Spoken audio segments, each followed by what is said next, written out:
Hey everybody, it's Barbara. Today I'm going to show you how to do this striped background.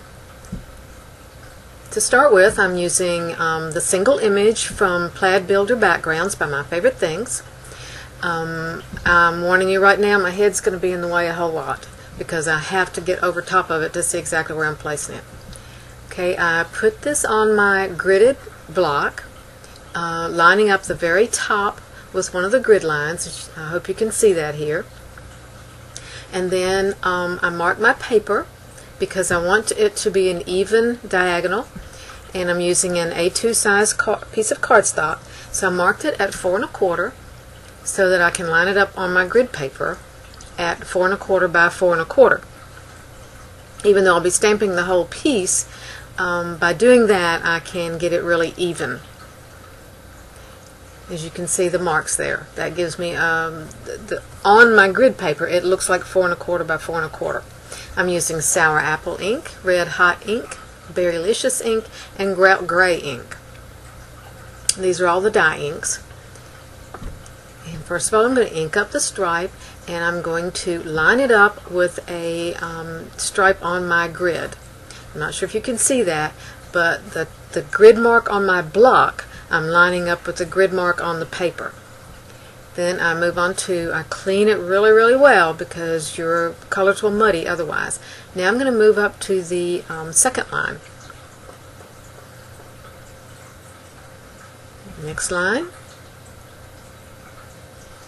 The grid mark on my block lines up with the grid mark on the paper. And now I'm moving on to the fourth color, which is grout gray in this case.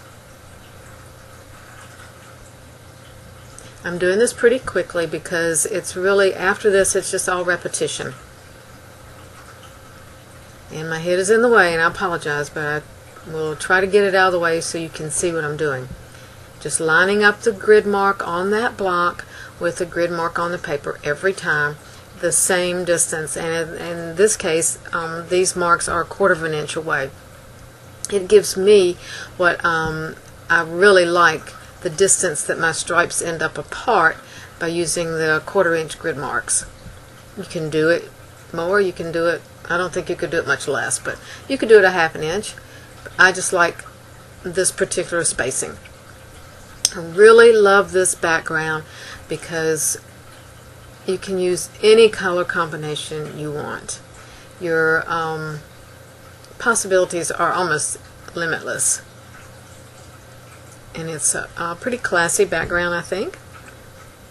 I've used it for the whole background. I've also used it for just little strips, as you'll see on this card. Now you will see the image, the stamp does not reach all the way across when you get up to this point. So you have to choose which side you want it to come to the edge of. And I'm choosing the left side. It doesn't matter. So there will be a slight gap on the right side. It's only about 1/4 inch, so you only lose about 1.5 inches lengthwise of the entire stamped background. There's going to be a short part there that you can still use for something, and then the rest of the cardstock will be covered. Sorry about the head. As you see, I'm just going up line by line, alternating my 4 colors until the whole thing will be covered. And as you can see there on the right, there is a little gap where there is no stamping. You can try to match it up. I've tried and I've not been happy with the results because you can see where they meet. No matter how careful I was, there's just a little line there. Even if they meet perfectly, there's a line. So I am willing to just lose that little piece of cardstock that's not stamped. So I'm almost finished. After I finish stamping this, I'm going to show you how I made this card.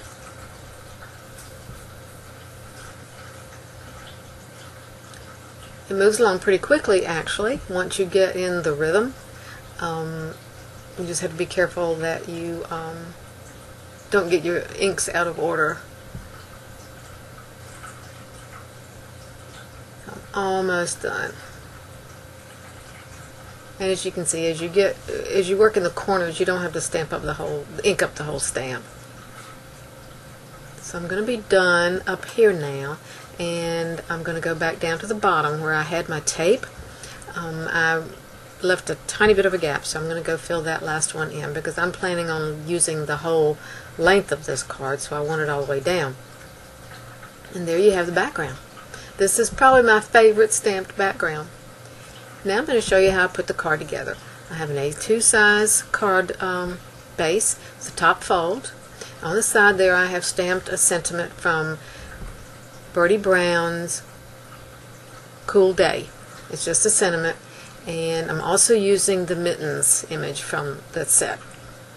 As you can see, I've cut a strip of paper, of my stamped paper. I've taped it onto the side, and that background, actually I embossed some snowflakes from Lisa Johnson Design's Snowflake Splendor, excuse me. The three small ones together, I heat embossed with white embossing powder. After stamping with my favorite things, white Sweet Tooth pigment ink.